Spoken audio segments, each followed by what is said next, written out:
नमस्कार। चलिए आज एक बहुत ही दिलचस्प सवाल पर बात करते हैं।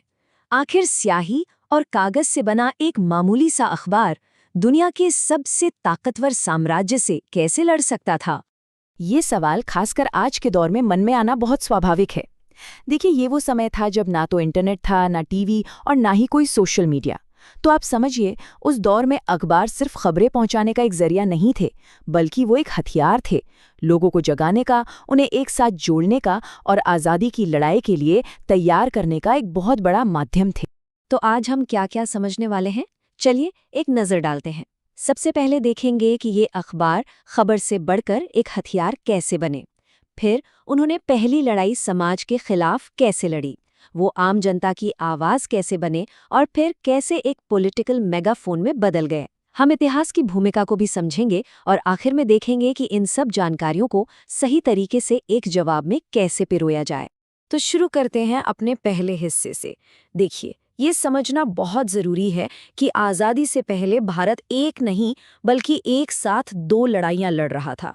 एक लड़ाई थी बाहरी, मतलब ब्रिटिश शासन के खिलाफ, और दूसरी, जो शायद उससे भी ज्यादा मुश्किल थी, वो लड़ाई थी हमारे अपने ही अंदर, हमारी सामाजिक कुरीतियों के खिलाफ। जरा सोचिए इस बारे में। देश को आजाद कराने से पहले समाज की सोच को आजाद कराना कितना जरूरी था। और बस यहीं पर शुरुआती अखबारों ने अपनी पहली और सबसे अहम लड़ाई लड़ी।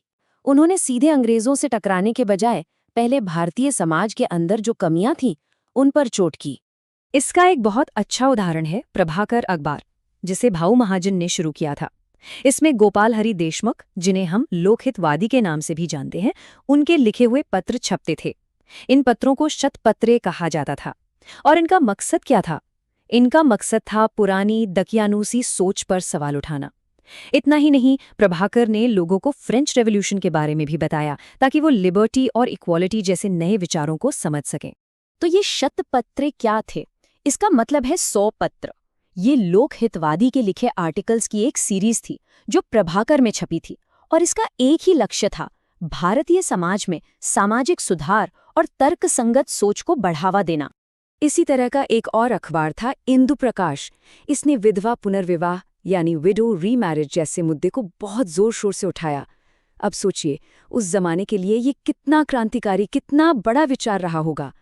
मतलब साफ है, मीडिया पहले हमारे दिमाग को आज़ाद कर रहा था, देश की आज़ादी तो उसके बाद आनी थी। अच्छा, अब एक सवाल उठता है, क्या ये अखबार सिर्फ पढ़े लिखे शहरी लोगों के लिए ही थे? जवाब है बिल्कुल नहीं। अगर लड़ाई को बड़ा बनाना था तो हर किसी को जोड़ना जरूरी था, और मीडिया ने ये काम भी बखूबी किया। महात्मा ज्योतिराव फुले के एक साथी थे कृष्णराव भालेकर। उन्होंने दीन बंधु नाम का एक अखबार शुरू किया। इसके नाम का मतलब ही है गरीबों का दोस्त। ये वो पहला अखबार था जिसने बहुजन समाज यानी कि आम जनता, किसानों और मजदूरों के मुद्दों को आवाज दी। सही मायनों में इसने आज़ादी की लड़ाई को समाज के हर तबके तक पहुंचाया। तो सामाजिक सुधार की नींव रखने के बाद अब वो दौर आया जब पत्रकारिता एक खुला राजनीतिक हथियार बन गई। ये भारतीय पत्रकारिता के इतिहास का एक बहुत बड़ा टर्निंग पॉइंट था। साल था 1881। दो नाम हैं जो हमेशा याद रखने हैं, गोपाल गणेश आगरकर और बाल गंगाधर तिलक। इन्होंने दो अखबार शुरू किए, केसरी जो मराठी में था और मराठा जो अंग्रेजी में था। इन अखबारों ने पत्रकारिता का पूरा नजरिया ही बदल दिया।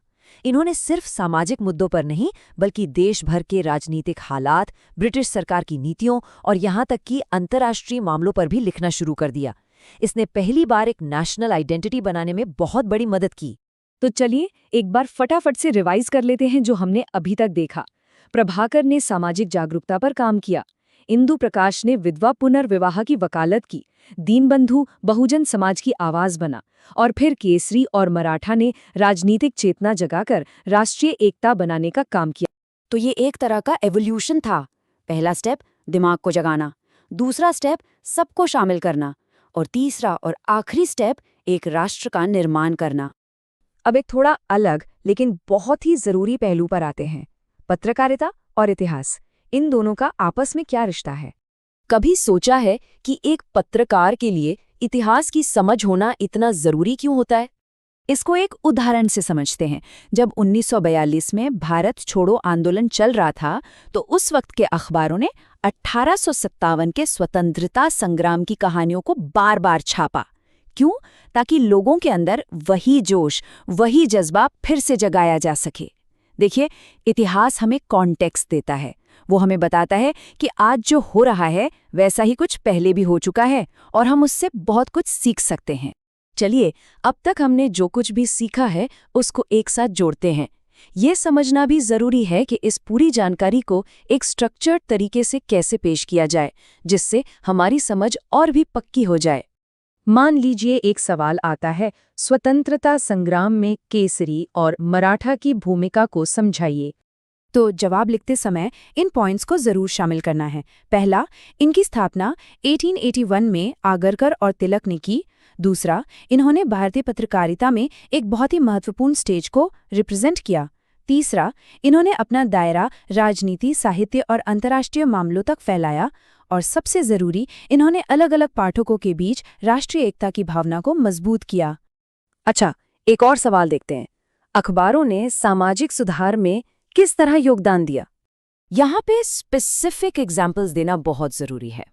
जैसे कि इंदु प्रकाश ने विधवा पुनर्विवाह की वकालत की, प्रभाकर ने पुरानी सोच को चुनौती देने के लिए शतपत्रे प्रकाशित किए, और दीनबंधु ने बहुजन समाज का प्रतिनिधित्व करके आम जनता के मुद्दों को सामने रखा।